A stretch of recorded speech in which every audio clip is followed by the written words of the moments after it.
Long battery life, perfect for staying ahead in college. Was $849, now $549. Save €300. And with flexible payment options and our best price guarantee, why shop anywhere else? Harvey Norman, off to college. Go! A positive, A negative, B positive, B negative, O positive, O negative, AB positive, AB negative, A positive, A negative, B positive, B negative, O positive, O negative, A positive, A negative, O positive, O negative.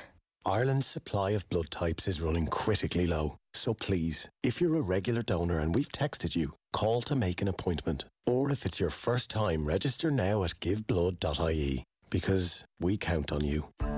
Over 60 years ago, the credit union was created not for profit, but for better reasons. For living, for homes, for futures. The credit union, for you, not profit. Credit unions in the Republic of Ireland are regulated by the Central Bank of Ireland.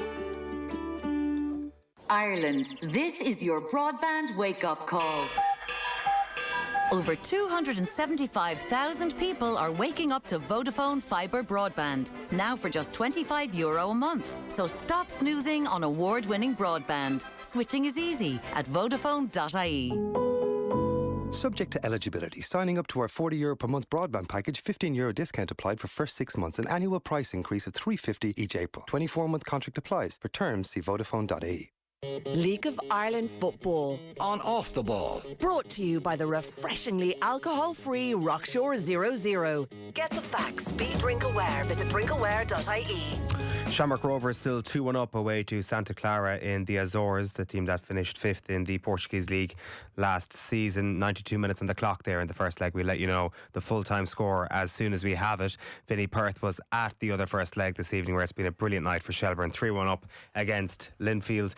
The Fitzpatrick red card is what Nathan puts down as the most decisive moment of the game. Vinny, hard to argue with that. However, you'd have to say the offered missed penalty, the opportunity for them to bring it back to 2-2, might also go down as a critical moment in this tie.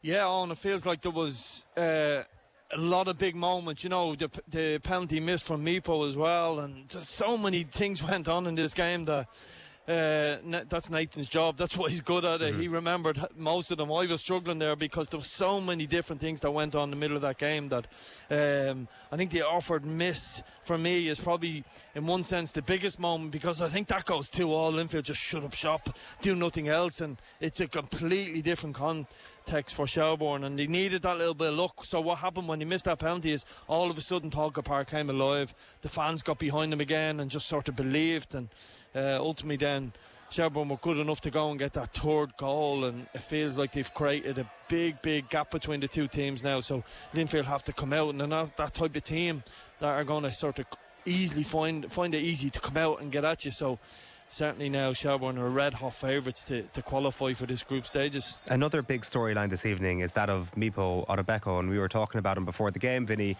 in terms of not being overly convinced with his conversion rate, and you could be thinking the worst when he misses that penalty in the first half. What's this going to do to his confidence in the long term? What if it's the moment that costs Shelbourne a place in European football proper? So for him to rebound within that half and to score and himself and actually get on the score sheet himself is huge for him and huge for Shelbourne.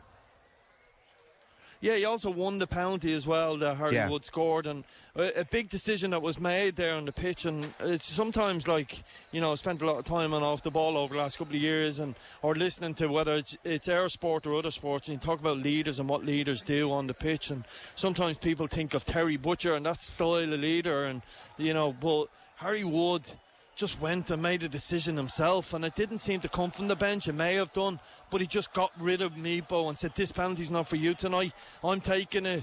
And it wasn't even the best penalty, it was sort of keeper's height, but it was struck with such confidence, and a player with confidence, that ultimately that was a huge moment. And I just didn't fancy Meepo before I called it in commentary because of his penalty last week. And but Meepo's game is so up and down. Like he's a Marmite footballer in many ways, because he does so many good things, and other things he just lets the little moments get away from him. But you know, he got a little bit of luck with the finish as well, but he's had a huge impact on the game. As I said, he's won a penalty, and he scored a huge goal for this football club. And look, the Shelbourne fans love him. They probably wish he had 12, 13, 14 goals in his back pocket by now. He's had enough chances to do that, but he is a young player, and you've got to be sort of a little bit easy on him for a while, you know, and let him develop. But they're certainly missing an out-and-out striker. Makes their life a little bit easier. But having said that, that's what making this European run really exciting. I've lost my voice last time I was here, and it's not far off going again, you know, that way. So it's quite an exciting time to be a Shelbourne follower. Santa Clara 1, Shamrock Rovers 2, full-time Vinny Perth. What an extraordinary result that is. You know, it is only half-time, but that is one of the great results in Irish football for Shamrock Rovers to do what they've done. A huge credit has to go to, yes, the manager, absolutely, but players, staff, the football club, they now belong at that level. That result, as much as we didn't see it coming in many ways in Irish football, won't send real shockwaves around Europe or anything like it, because teams are now used to Rovers' name constantly popping up in European football in terms of whether it's been group stages, and it looks like another group stage is now on the cards. Tala will be rocking next week. Irish football has been knocked from pillar to post, domestic football, for so long. And you know what, there's been a lot of false dawns, but this feels like a really, really potential significant time to be involved in Irish football, and I'm so proud of what Rovers have done. Absolutely delighted for them, delighted for the staff, and particularly Bradley as a manager, what he's gone through, and he's had a lot of good news this week. I tell you what, that's just the icing on the cake for him, and what a huge moment. Absolutely thrilled for Shamrock Rovers. Just hope they can continue and finish the job next week. That's a huge game. You know, you feel like Shells are favourites now to get through. Rovers are obviously favourites on paper, but that side they're playing is still a really, really strong and dangerous team. But the confidence Irish football should get from this, and I hope this sends, you know, a little message to the people around government, around the FEI, that, you know, we're no longer the problem child. If anything, we're the solution to Irish football. So, you know, come with us on the journey and give us a little hand on the way. I dare say next Thursday could be one of the more nerve-wracking evenings in the history of Irish club football.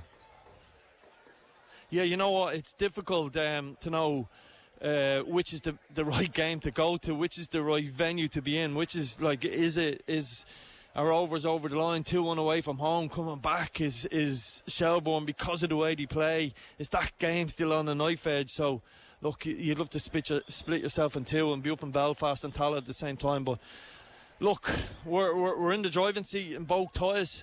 Irish football, as I said, is in a crest of a wave at the moment. We've seen that domestically. There's a real interest in it, but it's a big night on. It's a real opportunity. These are statement results. Like, this is also given, if Shelbourne can get over the line, it gives them a chance to get after Shamrock Rovers domestically in terms of the league. It doesn't become a runaway league. They've got money in the bank, and also, look, we don't like talking about it. No coach or anybody involved in it likes talking about it, but it makes a significant difference to the lives of these Shelbourne players if they get through this game. So many basic things in their life will be a lot easier, whether, you know, we've heard Sean Boyd talk about it, and I don't like sort of football is more important than that, but at the same time, these are real people who have an average income in their wages, and this is a great shot in their arm for them. For sure. Vinny Perth, great stuff this evening. Thanks a million for joining us live from Tolka Park. We're going to be live again tomorrow evening. The destination is going to be Dalymount for Bows versus Cork City in the League of Ireland Premier Division. That is our lot for Thursday night's Off the Ball. Good night.